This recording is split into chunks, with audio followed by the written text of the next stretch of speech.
Morton's Hydrogel fuels you with more carbs and fewer stomach issues, just clean, steady energy that actually works. I'm about to hit the mountains right now after posting this with my Morton in hand. Get 20% off at Morton.com with code LRMorton2025. Arctic Race of Norway, Stage 3, the decisive stage for the general classification, 182 kilometers from Husøy to Malzev, an alpine village. We've got some caravans on the road near the finish, but it's all about the last 3.7 Ks, 7.8%. It's like an 8-9 minute climb. Pretty difficult, maybe even 10 minutes. There's also some harder hills at the start, but the breakaway with Baksas, Veslum, Ingebrigtsen was not that threatening once again. Q3 6.5 Pro Cycling were controlling with Frederick Frison. No other teams helped, but also the break was always in check. Astana have got Champoussin here as well, Scaroni, so two puncher options. Corbin Strong's in the leader's jersey. He's a sprinter, and yeah, he just did well at Tour de Wallonie. Two very hard final stages there, but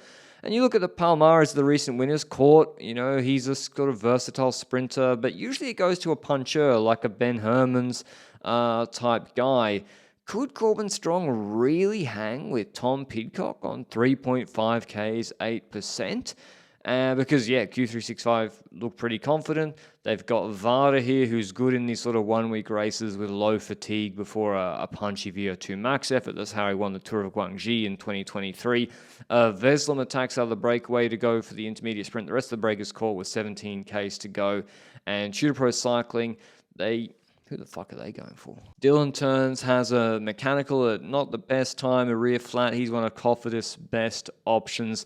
And we see the teams positioning themselves. I mean, Pidcock's up there. He's front row with his team. Astana on the left with Scaroni and Champoussin. For the intermediate sprint, Astana go for it. Pidcock just sort of followed and then didn't contest it. Probably the wise thing to do. Then he has to have a nature break. So you'd think in a Belgian Classic, in a Wallonie, which again Strong did last week, you couldn't be doing this sort of thing with 10 Ks to go, but these roads are wide. It's not technical. It's one corner before the climb. The corner's the size of a highway. Here we are. You can get 20 riders wide through it.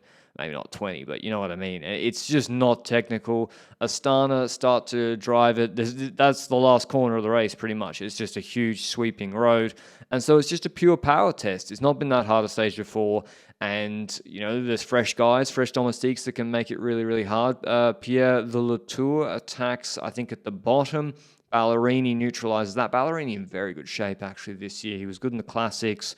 And then he crashed, but otherwise he was really back in his top level, and he's for a K and a half, he's a bit of a tank. He can actually drive a pretty good pace on a 7% gradient. Milan Vara, who I just mentioned, he's going to try to make it hard for Pidcock. I mean, the draft is still important. They're going 20 kph, and Pidcock can't go with 2.5 Ks to go, so he needs someone to set him up because, Corbin Strong's not just going to drop off no pace. Jayco have got three options. They've got Haverly, who was very good in the Alula Tour in his first racing on the road, the former mountain bike rider. Eddie Dunbar, who's coming off a Tour de France crash, preparing for the Vuelta. And they also have Felix Engelhardt, who's quite punchy. Corbin Strong notices something here, though. He notices Scaroni struggling. He notices he's losing the wheel of Pidcock a bit. And so Strong moves up, takes the wheel from him. And I guess Strong is going to break this climb up into segments. He's not going to think, okay, I just need to average this total power to the finish because it levels off. You get a big draft with about 750 meters to go. He's just going to try and respond as Dunbar pulls off to the Pidcock attack. And then Pidcock, if he hasn't dropped Strong, he will have to stop and slow down and then stay on the front. So Strong is going to ride it that way. Bear in mind, he's got 10 bonus seconds on Pidcock because he won the first stage. Probably he would have taken some bonies in the second stage yesterday if the crash didn't take him out, and he might have been on 14 seconds. But if he doesn't get gapped, and if he takes any bonus seconds, even if Pidcock wins, he'll still be in the leader's jersey. So he's on pure defense mode. Tomorrow is a really good stage for him, and he's got Schultz, Sheehan, Van Arsbrook, really good team. Vada pulls off. Group of about 10 or 12. Scaroni struggling. And it's too early for Pidcock to attack. Yes, it's steep, but he doesn't want to go with 1,400 meters to go. Nick Schultz takes over for Israel Premier Tech. He's always good on these sort of 5 to 10 minute climbs in a 1 week race. And then Pidcock steps off. He's trying to get separation. Vermarker drops the wheel, as well as Jaco Scaroni tries to pace himself. And Pidcock cannot shake Strong. Strong has one goal, and it's amazing how, like, Pidcock's a small guy, right? Pidcock's very aero efficient. Strong is, like, so locked in. You can't see him behind Pidcock. I know Pidcock's out of the saddle, but Strong is climbing like Roglic. I went back and watched the 2020 Vuelta when Roglic dropped Carapaz on one of the uphill finishes, put about 10 seconds into him.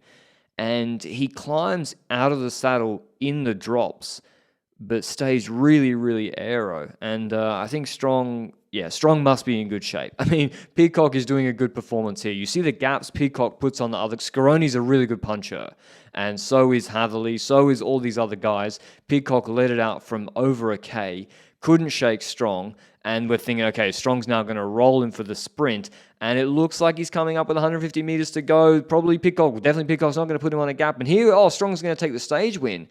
He crumbles with the last little ramp. Pidcock very, very strong to the finish. He takes the stage win, but he couldn't put a second on the road into Corbin Strong. So both, I think, did underrated performances here. Pidcock winning ahead of Strong, 12 seconds to Scaroni, 16 to Champoussin, 17 to Vermark. These are big gaps for this climb. Then Schotter, Engelhardt, Sheehan, Hatherley, Hugo. Here's what Pidcock had to say after the race. Congratulations. This is what you came for.